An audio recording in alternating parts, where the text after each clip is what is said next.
rostros breves como fotos.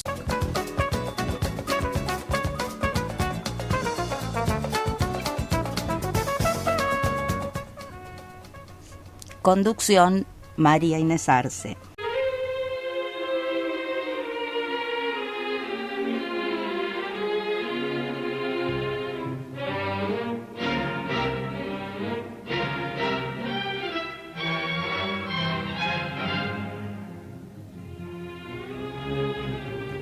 Buenos Aires, 1919, Buenos Aires, 1991. Nace y muere Alberto Girri. No te quiero como una mancha inerme entre dos fechas, con los habituales testigos que componen toda historia, disueltos en la cruz de la ventana, transida vena. No es el amor ni es negocio del alma. Es un agradecimiento dispar y sin rigor, redención parapetada en los atardeceres, que demora el aire mutuo de los espejos. Mi orgullo esquivo y tu aliento mojado, mojando la ciudad dormida y admirable. No es el amor ni es negocio del alma. Es la acción peculiar del tiempo, y debes saberlo, porque las horas que declaro ciertas estaban gobernadas por el único metal que escucha, el fuego. Estos versos pertenecen a el primer libro de poemas de Alberto Girri, que se llama Playa Sola y fue escrito en 1946. Leímos la primera estrofa porque es un poco más amplio. Bueno, hoy nos adentraremos humildemente en la poesía de Girri, que es un poeta argentino distinto a lo que vimos hasta acá, por su concepción de la poesía y porque usa un lenguaje despojado, ascético, que parte de considerar a la poesía como forma de conocimiento, como igual que el método científico. Quizá lo que leímos, como era su primer libro de poesía, todavía está un poco cargado de lo que era la lírica de la época, porque él teóricamente perteneció a la generación del 40, pero en realidad no se lo puede encasillar en la generación del 40 a la que pertenecían Leónidas Lamborghini, Joaquín Januzzi, el gran Juan L. Ortiz, con quien nos vamos a encontrar en cualquier momento, Olga Orozco también, a pesar de que ella después, ella estuvo en el surrealismo, Enrique Molina, Juan Rodolfo Wilcott, bueno, otros que sería largo nombrar. Lo cierto es que a él parece que no se lo puede encasillar ahí. Por esto que decíamos de su concepción de la poesía, de que usa un lenguaje ascético, despojado, no hay metáforas, y tiene que ver más con el lenguaje de la ciencia, de la lógica, y el estilo único, esto que decíamos que no se puede encajar, no solo en la generación del 40, sino en ningún movimiento literario. Colaboró en la revista Sur porque tenía una gran identificación con Victoria Ocampo en lo que los dos consideraban la literatura. Tenían la misma concepción. Y también trabajó con muchos artículos en La Nación. No era, como otros que vimos acá, un poeta popular, pero de todos modos es un gran poeta, porque esto que lo distingue, que es este eje de la poesía con el lenguaje científico como método de conocimiento igual que el método científico, esto sí lo diferencia de todos los demás, por lo menos en aquel momento. Y no sé si hasta hoy, bueno, de mis lecturas creo que es lo que más conozco de que se haya trabajado de este modo. Tiene 30 libros de poesía Y reflexionó él sobre su trabajo dentro de sus poemas, de sus libros de poemas, y hay uno que se llama El motivo es el poema y Diario de un libro. Acá es donde aparecen más las reflexiones. Una de las conclusiones, él mismo dice, una de las conclusiones en el trabajo, fíjense que conclusiones es un término que uno no usa poéticamente, es un término de una monografía, de un ensayo, de una investigación. Y él dice, una de las conclusiones en el trabajo es no definir a la poesía, reconocerla. Reconocerla incluso por sus sensaciones físicas privativas. Nosotros solemos preguntarnos a veces cuando leemos un texto, y sobre todo si no muestra en el papel una estructura verso por verso, nos preguntamos, ¿pero esto es poesía?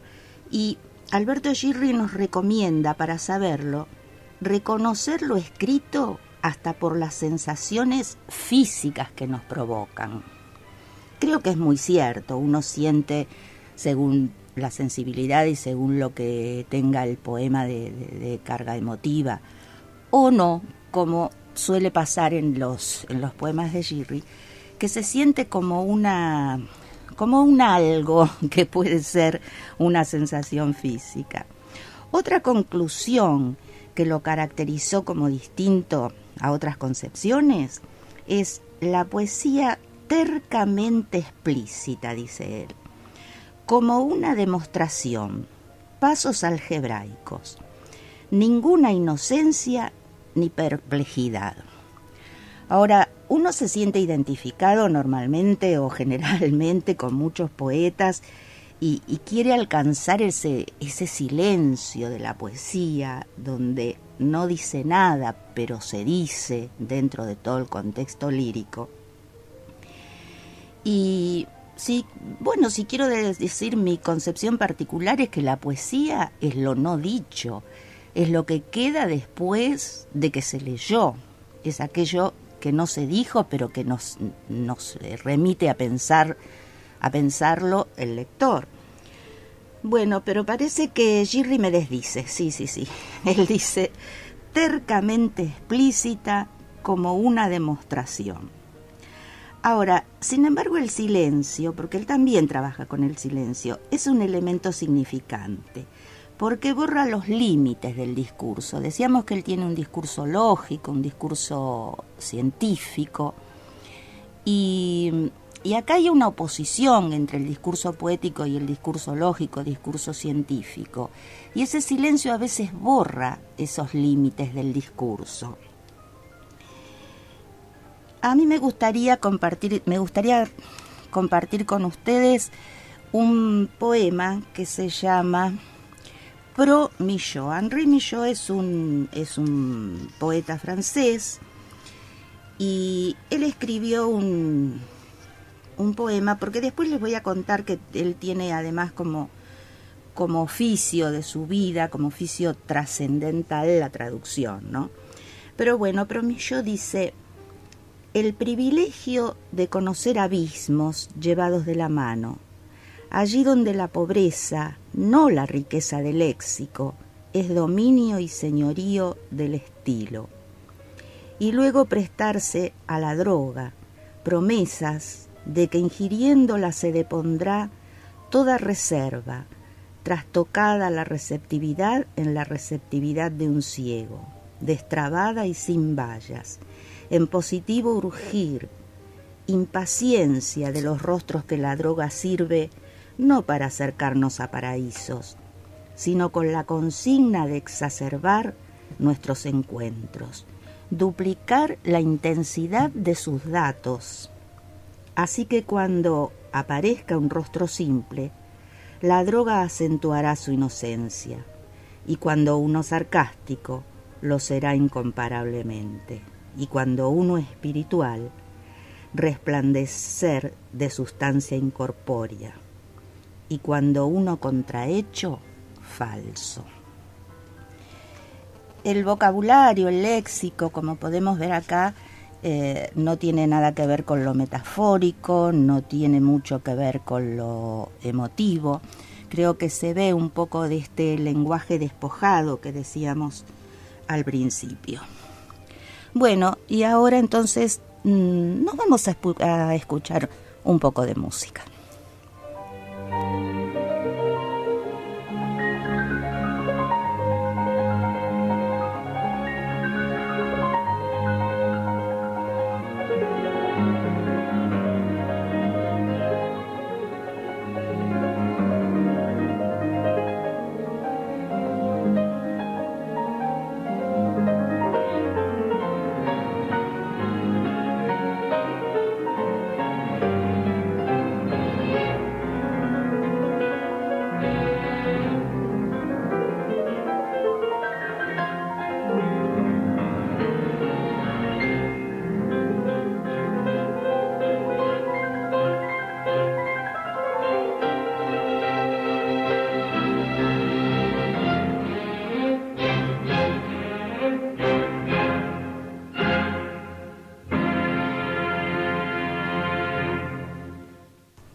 Una de las características notables de Girri es el papel que cumple la traducción. Él tiene un eje muy fuerte que es la creación y la traducción. Se ha ocupado de traducir y de difundir la poesía inglesa y norteamericana. Así como Borges traducía la poesía inglesa, creo que son los dos quizás en nuestro país en un momento que más se dedicaron a la traducción. Y desde su posición estética, entonces creación y traducción, es uno, como decíamos recién, uno de sus ejes principales en toda su obra. Ahora, la traducción es un terreno muy fangoso. Hay tantas teorías, llamémosle teorías o afirmaciones, sobre la traducción, que es muy difícil poder, sin ser un poeta traductor, poder adherir a alguna. A veces a uno le parece que puede consentir todas, y sin embargo, sí, que todo lo que afirman los distintos traductores parecería posible, que algunos se adhieren más a la literalidad, otros justamente lo opuesto, no a la literalidad, sino al sentido. Girri dice que se puede perder el ritmo, la música de las palabras, esas enganches de palabras entre una y otra, pero lo que nunca se va a perder si el poeta traductor es realmente fiel y es un buen traductor y un buen conocedor del idioma, es la sustancia o es el alma del poema, o sea, el poema mismo, que más allá de las palabras lo que se va a traducir es el poema. Y él frecuenta zonas hasta entonces desusadas para nosotros en nuestro idioma, y esto fue una nueva posibilidad de lectura en lengua española. Esto es decir, cómo ayudó la traducción a una nueva forma de lectura para nosotros que era desusada hasta ese momento. Decíamos que esta oposición, creación y traducción es un eje de toda su obra. Fue un gran traductor. Bueno, no dijimos que tradujo a Robert Frost, a Stevenson, a Eliot, y tantos otros ingleses. Afortunadamente, ¿no? Con gran aceptación de todos los o del grupo de traductores. Otra oposición que es un eje también en su obra es el intelecto y la sensibilidad. Intelecto, sensibilidad. Y entonces vemos que si uno va repasando la obra, hay dos etapas en la constitución de su obra. La primera es metafórica. Más o menos lo que leímos tenía algo metafórico en Playa Sola, lo primero que leímos, y está vinculada a lo sensible, relacionada con una actitud lírica que es la tradicional que nosotros conocemos. Pero hay una segunda etapa que hay un incremento del lenguaje lógico y de formas impersonales. Decía, la primera etapa es la que leímos de Playa Sola, que tiene un verso tan magnífico como no es el amor ni es negocio del alma. Eso me parece tan bello. No es el amor ni es negocio del alma. Y la segunda, el motivo es el poema, o cuando leímos recién Pro mi yo, en que los versos son más despojados de las ideas que representan, porque Girri decía que lo espiritual de la vida está en el despojamiento y no en la posesividad.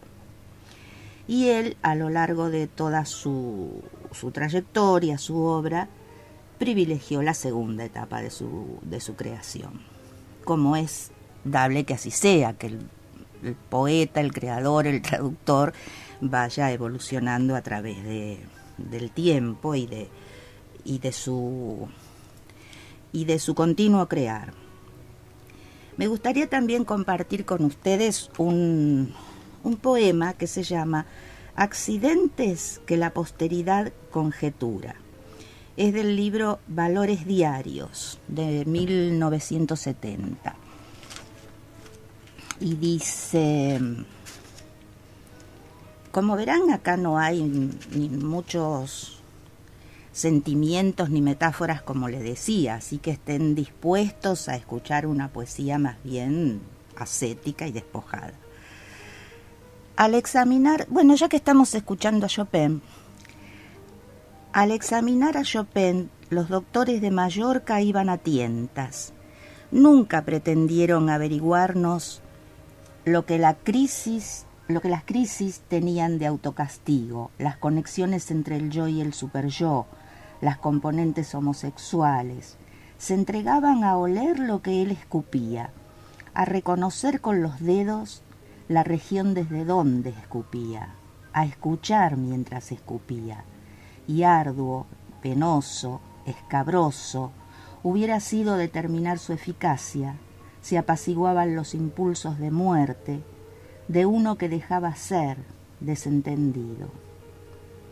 Como ante la evidencia de que la muerte no guarda relación con la enfermedad y la salud, las utiliza para sus propios fines.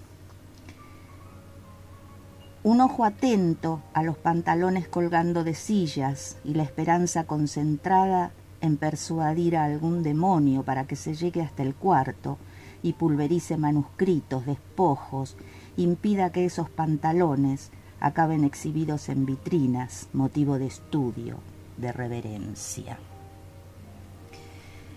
Me parece muy bello este poema y les cuento que me cuesta tanto seleccionar poemas de Girri, porque yo leería todos, realmente a todos les encuentro un sentido, y sobre todo lo que me maravilla es esto del lenguaje, este lenguaje tan ascético y tan capaz de comunicar. Esto les decía que era de Valores Diarios, un libro que escribió en 1970 y que me produce mucha admiración, aunque más placer quizás.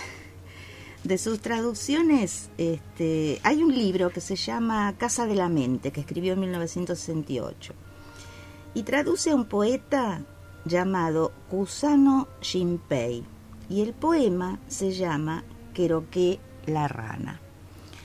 Si ustedes quieren, igual que yo, lo podemos leer, porque es un poema corto y que dice mucho. Vamos a esperar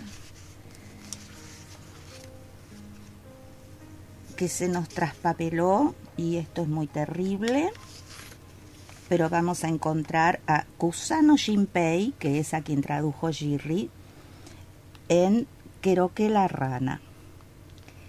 Nací en los suburbios de Bolonia, en un estanque de lotos, cabeza abajo y pataleando al cielo. El cielo del Somorgujo era para mí una fuente de asombro. Mi nombre es Keroke, título que yo misma me conferí, naturalmente. Un día fui atrapada en una red y llevada sin demora a una universidad. exactamente al laboratorio Galvani. Algunos estudiantes, como suele suceder, susurrando una barcarola lo pasaron por alto. Aquella tarde, en el año 1780, un escalpelo fue aplicado en mi abdomen y el mundo concibió la idea de la corriente eléctrica. Estaba muerta, estaba fuera de este mundo. El cielo italiano era muy, muy hermoso.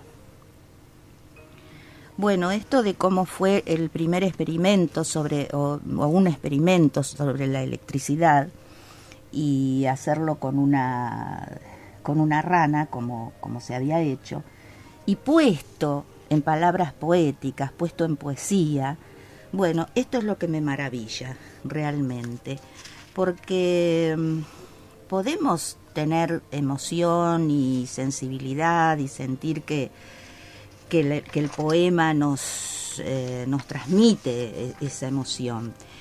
Pero si no la transmite, ¿le vamos a quitar belleza? ¿No es bello igual el poema Querocé? Porque él definía su poesía como una investigación de la realidad, como decíamos, un método de conocimiento especial, distinto del científico, pero igualmente válido. Por eso él lo puede incorporar en su poesía. Podría decirse también un conocimiento capaz de darle, esto me resulta interesante, capaz de darle existencia permanente a la realidad aparencial en que nos movemos. A la realidad aparencial en que nos movemos podemos darle existencia permanente. Quizás es más fácil entenderlo de esa manera. De todos modos, y ya para terminar, una investigadora argentina dice: sus poemas, como si fueran halos mágicos que en un conjuro permiten que las palabras peregrinen a otras regiones del ser. Creo que esto lo podemos aplicar a otros poetas o a la poesía, ¿no? Pero también esta lógica en un conjuro permite que esas palabras nos lleven a otras regiones del ser. Bueno, y es un hombre que recibió grandes elogios y provocó rechazos también de muchos sectores por su lenguaje a veces incomprensible. Dicen los críticos, extremadamente intelectual. Tengo dudas con el extremadamente, porque un lenguaje es intelectual o no lo es. Puede ser que haya algún grado, pero extremadamente intelectual. Y creo que hay una anécdota que no quisiera afirmar del todo, pero creo que fue a Girri cuando le entregaron un premio y Borges era el encargado de decir unas palabras. Entonces habló de Girri, hizo el elogio de su poesía y cuando terminó dijo: pero me gustaría conversar con él porque su poesía es incomprensible. Bueno, con esta anécdota nos vamos entonces, habiendo dado un rostro breve como foto realmente de Girri, porque Girri es muy, muy amplio y dimos apenas un poco de su creación poética. Quizás en otro momento podamos ocuparnos de todo lo que tradujo y sobre todo de cómo lo tradujo, de saber si ese alma del poema está en la traducción de Girri.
Bueno, y hoy contamos con la ausencia de Fabiola Soria. Creo que se hizo la rabona.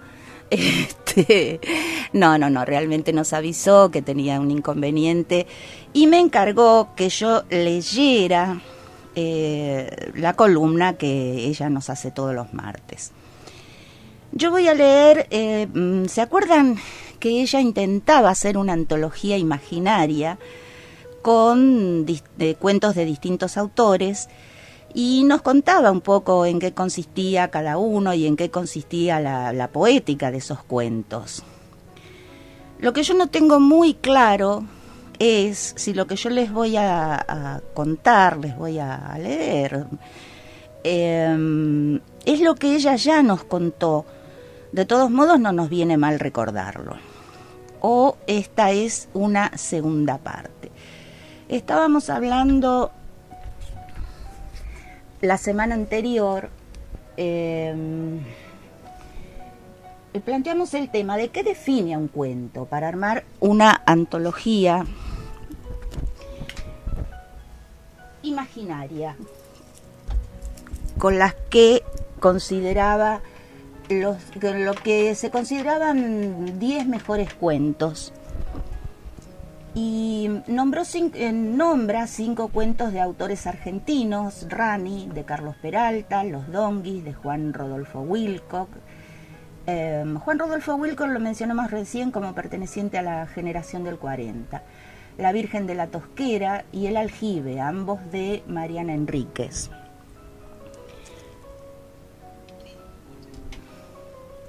Y lo que señaló como aquello que hace a un cuento fueron un buen argumento, la trama y algo relacionado con los narradores y las decisiones que toma el escritor para crear una obra.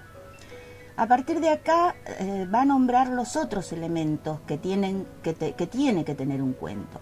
Y son, bueno, insoslayables, ¿no? La verosimilitud en los personajes y el lenguaje y un buen final. Hablar de verosimilitud es muy amplio. Hablar de la verosimilitud de los personajes, más que de la historia, es lo que, según la autora de esta columna, Fabiola, le da carácter a un cuento. Y es lo que permite, en líneas generales, recrear la verosimilitud de la historia, la credibilidad de la historia. ¿Qué tipos de personajes gustan? En particular los que parecen gente real, de carne y hueso, con preocupaciones mundanas, gente común. Acá le quedan eliminadas todas las tramas que incluyan superhombres y también los intelectuales. Y por esa razón quedan fuera de la antología Borges y Cortázar. Cortázar un poco menos, incluiría la Autopista del Sur. Ahora, en los cuentos que ya mencionó, todos los personajes parecen ricos justamente por ser mundanos. No hay nada extraordinario en ellos, y es precisamente eso lo que vuelve sus acciones extraordinarias. El cuento en el que está pensando es en el de Bioy Casares. El calamar opta por su tinta, porque se ve a una mente común actuar a pesar de que quien lo cuenta es un personaje sumamente intelectual, pero bueno, se está ocupando de una mente común. Este cuento es de ciencia ficción y trata de un extraterrestre que tiene la mala suerte de caer en el patio de un tal Don Juan, que razona que mejor que obtener de un extraterrestre las soluciones a los problemas humanos es eliminar al extraterrestre y arreglárnosla como humanos. Otra vez aparecen diferentes matices que van marcando la trama, y aunque no hay una atmósfera creciente, el absurdo que empieza a gestarse en las acciones de quien lo cuenta, referidos a los que están implicados, es lo que va preparando el desenlace. Otro cuento en el que los personajes le parecen sabiamente construidos es el de la escritora nacida en Pehuajó, Magdalena Muján Otaño. Nació en 1926, murió hace poco, en 2005. Gu Tagutarrak, quiere decir nosotros y los nuestros. Los protagonistas son una familia de vascos que intentan rastrear el origen de su genealogía. El narrador está muchas veces en plural, aunque también hay diálogos y también se usa la primera persona. La pareja... a ver, que estamos un poco perdidos. La pareja inicial ayuda a sacar un satélite de un lago y se exponen a la radiación. Inventan una máquina del tiempo y viajan al pasado a buscar su origen. Podría decir que a pesar de que gana la primera persona, el narrador es prácticamente colectivo al involucrar a toda la nación vasca y hacer constantes referencias a su idiosincrasia y a su historia. Hay en este cuento además un uso particular. Bueno, estamos un poquito mal con la máquina. Del lenguaje que comienza desde la selección de los nombres propios, la ingenuidad de las preguntas, lo simple de algunas situaciones, que consigue transmitir la idea de personas comunes que se aventuran en una tarea que aparentemente los excede, pero de la que están a la altura.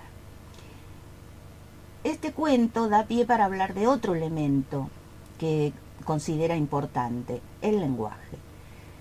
En el uso del lenguaje es finalmente donde se define una obra literaria. El uso de recursos como metáforas, comparaciones, juegos de palabras, es lo que vuelve placentera la lectura. Un escritor bastante intelectual, exquisito en sus cuentos, es Manuel Mujica Lainez, Manucho. En Misteriosa Buenos Aires, 1951, conjuga toda la historia de la ciudad de Buenos Aires con lo fantástico. Arranca en 1936 con la primera fundación, acá está mal, debe ser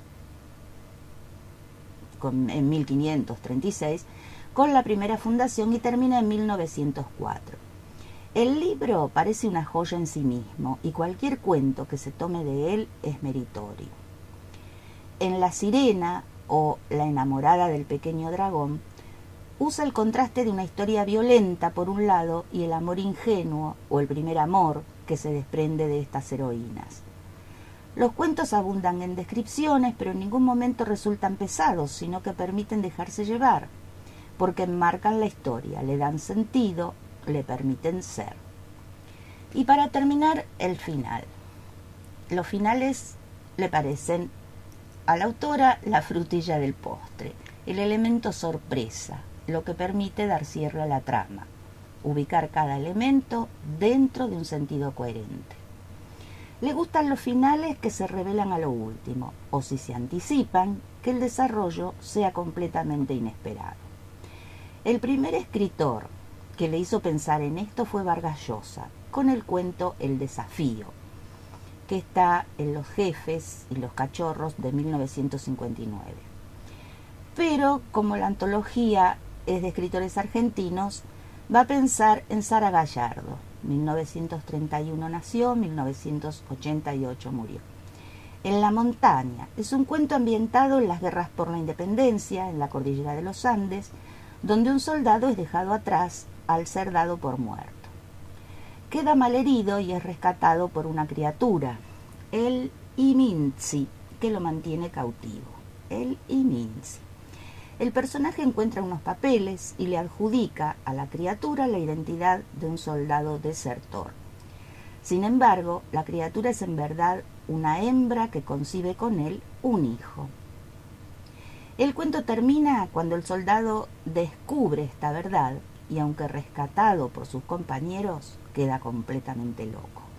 Quizás identificándose con la criatura, quizás revelando que la criatura fue alguien similar a él, pero que también se encontró con un Iminzi. Bueno, hasta ahí su antología. Si incluyera otros, agregaría a los argentinos que le quedaron afuera: Ana María Shua, Octavio el Invasor, Macedonio Fernández, Tantalia, a los latinoamericanos García Márquez, Solo vine a hablar por teléfono, Vargas Llosa con El desafío, Carpentier con Viaje a la semilla, Benedetti, Ganas de embromar. Entre estos hay algunos cuentos que son convencionales, Tantalia, por ejemplo, El desafío, Ganas de embromar. Y extranjeros no se pueden dejar de nombrar, La cena de los bustos, de Gaston Leroux, El color que cayó del cielo, de Lovecraft, cualquier cuento de Saki, Gabriel Ernesto, La ventana abierta, El tigre de la señora, del tigre de la señora de Pluckett Dye, La casa del juez de Bram Stoker y seguramente algún otro de Kipling, Yourcenar, Twain, etc. La autora invita a los oyentes a que se animen a armar su antología.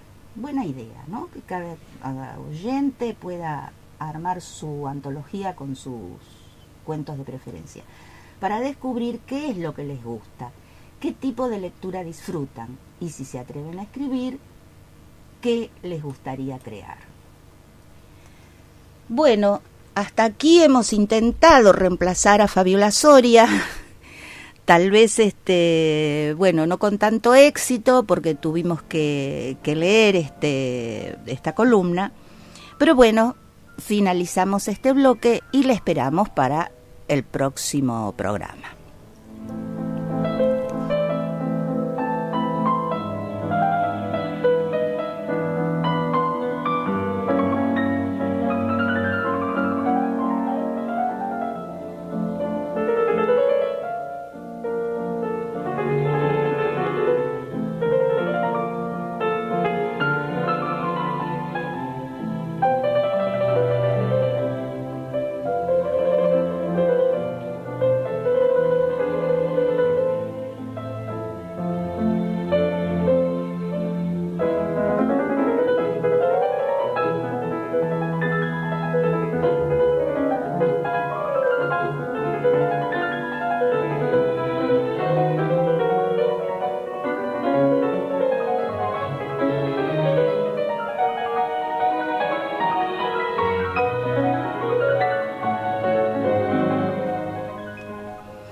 Bueno, y en lo que nos queda, en este pequeño bloque, tengo la idea de contarles un cuento de humor para poner un poquito de sal a cosas serias de las que nos hemos ocupado. Y tengo en mis manos un libro que se llama, un pequeño libro, Cuentos medievales y renacentistas. Y me gustaría compartir con ustedes un cuento que se llama Cuento de las mujeres perversas, del autor Alfonso Martínez de Toledo. Es un cuento medieval. Y dice, de contarte un ejemplo que aconteció en Barcelona. Como un caballero viejo tomó por mujer a una moza, a la cual amó mucho, tanto que cada noche cerraba él mismo las puertas de su casa y ponía las llaves debajo de su almohada de dormir.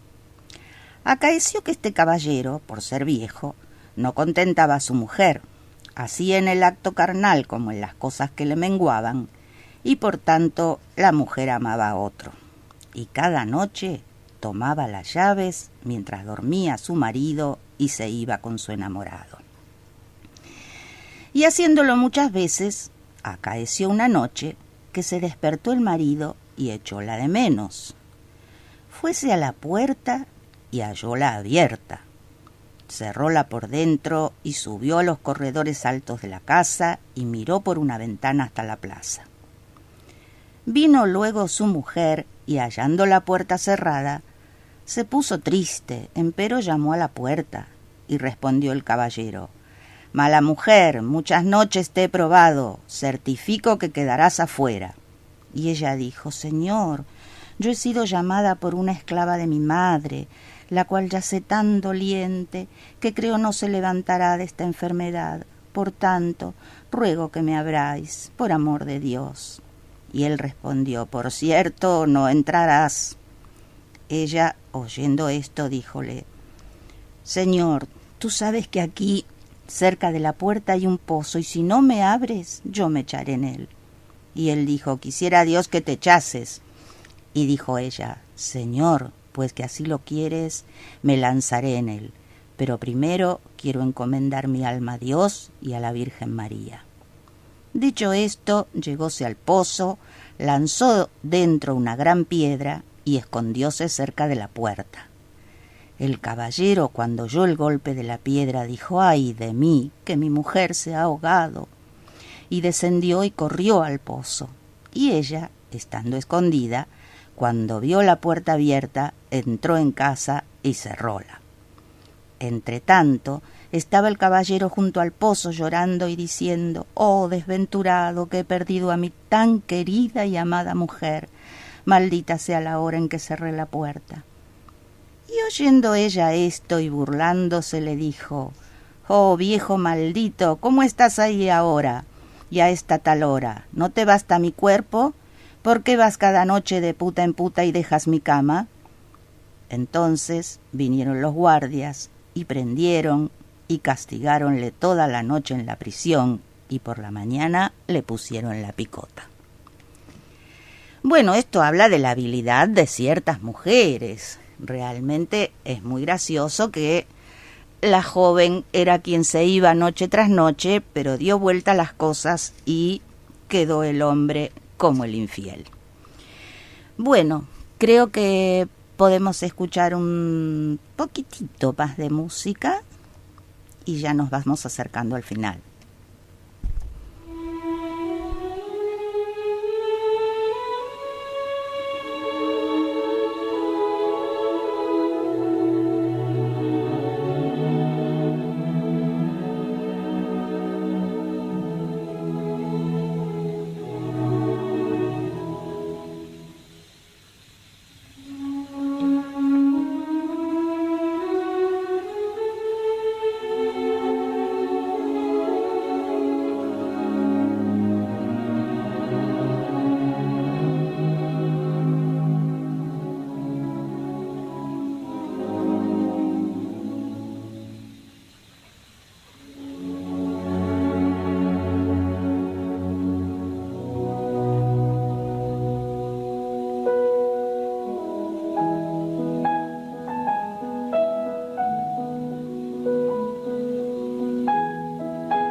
Y de esta forma, con una música tan suave y tan apacible, podemos ponernos a buscar algo del material que leímos hoy o a reflexionar si nos gustó o si no nos gustó.